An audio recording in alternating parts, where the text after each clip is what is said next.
Before we dive into today's story, I wanted to take a quick moment to talk about this channel. We're a community dedicated to respectfully remembering the victims and uncovering the facts behind true crime cases and unsolved disappearances. If you value this approach and want to support respectful storytelling, becoming a subscriber is the best way to never miss an update. If you find our work meaningful, leaving a like helps immensely in bringing these important stories to a wider audience. In the comments, we encourage you to share messages of remembrance for the victims or thoughts on why it is important to keep these cases alive. Let's keep the discussion respectful and focused on the facts. Your support is what allows me to continue this work with the care and dedication it deserves. Now, let's get into the case. In the early morning hours of the 23rd of March 2015, in the San Francisco Bay Area city of Vallejo, California, a nightmare unfolded inside a quiet home. Aaron Quinn was abruptly awakened in his bed by a blinding light and the sensation of a stun gun. A masked intruder was in his bedroom. The assailant, speaking in a distorted, robotic voice, bound Quinn's hands and feet with zip ties, placed goggles over his eyes that were sealed with duct tape, and put headphones over his ears. The intruder stated he was part of a professional kidnapping ring and demanded a large ransom. A short time later, Denise Huskins, Quinn's girlfriend who was visiting for the night, arrived at the home. She was immediately subdued by the intruder in the same manner. For several hours, the couple was held captive in the dark, unable to see or communicate, while the kidnapper gave them instructions and moved around the house. At one point, the assailant drugged them with a sedative. He then forced Huskins into the trunk of Quinn's own car. Before leaving, he told Quinn he would be monitored and that he must follow a series of complex email instructions to pay an $8,500 ransom via wire transfer to secure Huskins's release. The intruder warned that any contact with the police would result in Huskins's death. Traumatized and believing the threats, Aaron Quinn waited hours before finally calling his father together. They decided they had no choice but to contact the authorities. Late on the evening of the 23rd of March, Quinn reported the home invasion and kidnapping to the Vallejo Police Department. He described the surreal and terrifying events in detail. The initial police response was one of extreme skepticism. The story seemed ripped from a Hollywood thriller. A mysterious, high-tech intruder, a precise kidnapping for a relatively modest sum, and specific instructions that felt overly cinematic. When investigators processed the home, they found few immediate signs of a violent struggle. The narrative provided by Quinn seemed inconsistent with typical kidnapping motives. Within 48 hours, as the story made national headlines, the Vallejo Police Department held a press conference. In a move that would later become highly controversial, a police spokesperson publicly cast doubt on the victim's account, strongly implying that the entire event might have been fabricated. The case was framed in the media as a potential real-life Gone Girl scenario, referring to the popular novel and film about a staged disappearance. This public dismissal by law enforcement placed immense additional pressure and scrutiny on Aaron Quinn, and by extension on the missing Denise Huskins, whose life was now in potential peril with the police, seemingly not taking the threat seriously. For 2 agonizing days, Aaron Quinn and the families of Denise Huskins endured a torturous wait, compounded by the Vallejo Police Department's public skepticism. Then on the morning of the 25th of March 2015, in the Southern California city of Huntington Beach, over 400 miles south of Vallejo, a remarkable event occurred. Denise Huskins, disoriented and still wearing the goggles and headphones from her abduction, was released by her kidnapper near her father's home. She was physically unharmed but deeply traumatized. Her first act was to call 911. Huskins' safe return should have been a moment of relief and a vindication of the couple's story. Instead, it had the opposite effect on the Vallejo police. The bizarre nature of the release, dropped off unharmed hundreds of miles away after a ransom demand that was not fully executed, seemed to investigators to further support a hoax theory. They questioned why a professional kidnapping ring would simply release their victim. At a now infamous press conference shortly after her return, Vallejo police spokesman Lieutenant Kenny Park stated, "We can say with certainty that this was not a kidnapping. This was an orchestrated event." The department doubled down on its position, treating Huskins and Quinn not as victims, but as potential suspects in fabricating a crime. This official stance triggered a media firestorm.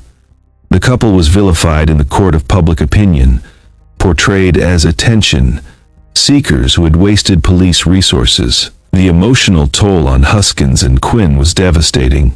They were not only recovering from a violent crime, but also fighting to prove it even happened. They hired legal counsel to defend their reputations against the police department's accusations. While the public drama unfolded, a parallel and critical investigative thread was quietly developing, one that would utterly dismantle the hoax theory during the home invasion.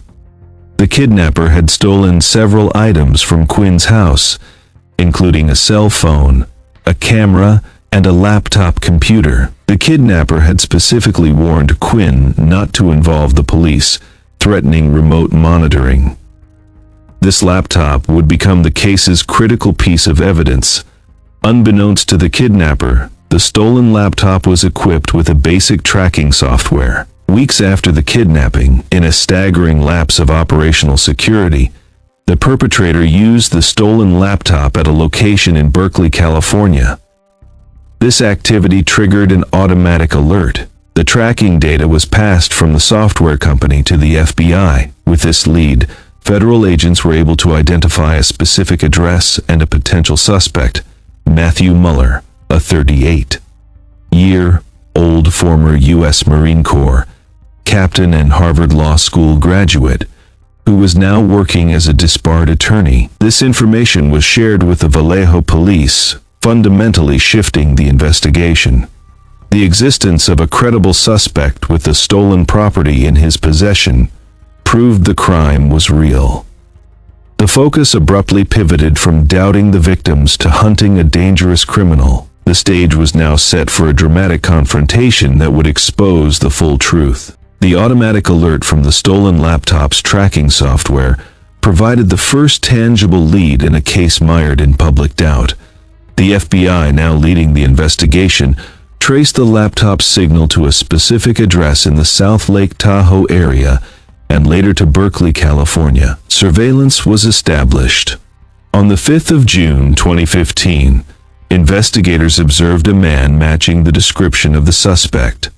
A tall, blonde male carrying the stolen laptop. This man was identified as Matthew Muller. Muller's background was as shocking as the crime itself. He was a former captain in the United States Marine Corps and a graduate of Harvard Law School. However, his legal career had collapsed. He had been disbarred in Washington, D.C. in 2012 for misconduct and was reportedly struggling with mental health issues and financial problems.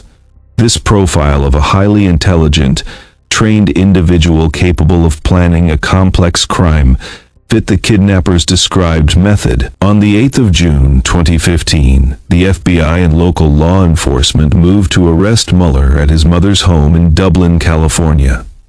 During the arrest, they executed a search warrant. The evidence recovered was overwhelming and directly linked Muller to the Huskins kidnapping and to other crimes. In his vehicle, authorities found the specific stolen laptop from Aaron Quinn's home, a wig with blonde hair, similar to the description given by the victims, a homemade PVC pipe speaker that could be used to distort a voice, a blue laser light and other items matching the victim's account of their blindfolding, a water pistol that had been painted black to resemble a real firearm. Most damningly, a search of Muller's computer and digital devices revealed video recordings he had made inside the Vallejo home during the kidnapping. These videos corroborated Huskins and Quinn's stories in chilling detail. Investigators also found evidence linking Muller to a similar but unsuccessful home invasion in the nearby city of Dublin just 2 days before the Vallejo kidnapping. In that case, a woman had fought off an intruder matching Muller's description, who used the same robotic voice and methods. Confronted with this mountain of physical and digital evidence, Matthew Muller's defense options evaporated. He was charged with federal kidnapping. While initially pleading not guilty, the evidence was incontrovertible. In 2016, he changed his plea to guilty on the federal kidnapping charge. As part of a plea agreement, he provided a full confession, detailing how he had planned and executed the crime alone, driven by financial desperation. He admitted to using the elaborate ruse of a kidnapping ring to instill fear and compliance. His confession formally and definitively exonerated Denise Huskins and Quinn, confirming that every detail of their harrowing ordeal was true. The Vallejo Police Department's public handling of the case came under severe criticism. The city eventually reached a $2.5 million settlement with Huskins and Quinn for the emotional distress caused by the department's false public accusations. The case became a textbook example of how premature public skepticism by law enforcement can re-victimize those who have already suffered a profound trauma. With Matthew Muller's guilty plea entered in federal court in 2016, the case moved to the sentencing phase. The prosecution, led by the U.S. Attorney's Office for the Northern District of California, sought a lengthy prison term, arguing that the crime was meticulously planned, terrorized the victims, and was committed by a highly educated individual who should have known better. They emphasized the severe and lasting psychological trauma inflicted on Denise Huskins and Quinn, trauma that was exacerbated by the public doubt cast on their story. Prior to sentencing, Muller wrote a letter to the court expressing remorse and attributing his actions to a severe mental health crisis, untreated bipolar disorder, and the side effects of prescription sleep medication. His defense attorneys argued for a sentence that considered his mental state, his military service, and his guilty plea, which spared the victims a trial. However, the court also had to consider that Muller was not being sentenced for just one crime. During the investigation into the Huskins kidnapping, detectives had definitively linked him through DNA and method of operation to the attempted home invasion in Dublin, California, on the 21st of March 2015, just 2 days before the Vallejo kidnapping. In that case, he had broken into a woman's home in the middle of the night, attacked her with a stun gun, and tied her up before she managed to fight him off and escape. For this crime, he faced separate state charges in Alameda County. In March 2017, Matthew Muller appeared before U.S. District Judge Jacqueline Scott Corley for sentencing on the federal kidnapping charge. Denise Huskins and Quinn delivered powerful victim impact statements, detailing the ongoing fear, anxiety, and sense of violation they lived with. Huskins spoke about the profound betrayal of having her truthful account dismissed as a lie by the very authorities meant to help her. Judge Corley condemned Muller's actions as horrific and noted the extraordinary psychological harm done to the victims. She stated that his education and background made the crimes more, not less, serious. On the 31st of March 2017, she sentenced Matthew Muller to 40 years in federal prison. This sentence was to be followed by 5 years of supervised release. The legal process continued at the state level. In 2018, Muller pleaded no contest to the state charges of attempted kidnapping, robbery, and assault with a stun gun related to the Dublin home invasion. A California judge sentenced him to an additional 31 years to life in state prison. This sentence was structured to run consecutively to his federal 40-year term, effectively ensuring that Muller, who was 42 at the time of his federal sentencing, would spend the rest of his life behind bars.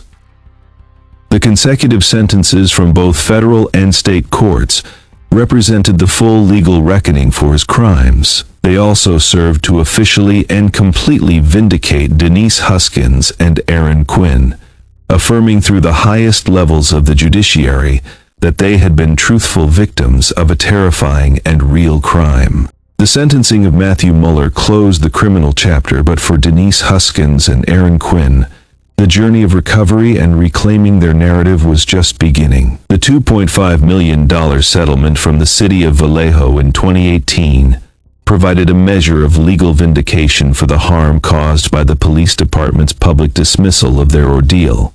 However, the couple's primary focus shifted from litigation to advocacy and personal healing. In 2018, Huskins and Quinn co-authored a book titled Victim F: From Crime Victims to Suspects to Survivors. The book detailed their experience from the home invasion through the public doubt and eventual vindication. Through their writing and subsequent media appearances, they became advocates for victims of crime, emphasizing the importance of being believed and the severe secondary trauma that can be inflicted by insensitive or skeptical institutional responses. They have spoken about the need for law enforcement training in dealing with trauma survivors. The case prompted internal reviews within the Vallejo Police Department regarding its communication policies and victim treatment. It became a cited example in discussions about the Gone Girl effect, the danger of law enforcement prematurely publicly labeling a complex or unusual crime as a hoax, potentially jeopardizing both the investigation and the victim's well-being. The department faced sustained public criticism for its handling of the initial investigation. Matthew Muller was designated to a federal correctional institution. His consecutive state sentence ensures that even after serving his federal term, he will be transferred to California State Prison to begin his 31 years to life sentence, making his release virtually impossible. He has no platform from prison and remains a footnote in the story of the people he victimized. For Denise Huskins and Quinn, their relationship, forged in an unimaginable crisis, endured. They eventually married and have focused on building a private life together. They have stated that while the trauma of the kidnapping will always be a part of them, they refuse to be defined by it. Their story is ultimately one of resilience, surviving not only a violent crime, but also a brutal public gauntlet of disbelief, and emerging with their truth validated and their voices used to help others. The Gone Girl kidnapping case is remembered not for the kidnapper's scheme, but for the survivor's strength and the enduring lesson that a victim's account deserves to be met with investigation, not immediate incredulity. As we conclude today's story, let's once again remember the lives affected. If you found this exploration meaningful and want to support respectful storytelling about real cases, please consider leaving a like. It helps more than you know. To stay updated with our deep dives into unresolved histories, hit that subscribe button, and in the comments below, feel free to share a thought in memory or why you believe remembering these stories matters. Thank you for watching and for being a part of this thoughtful community.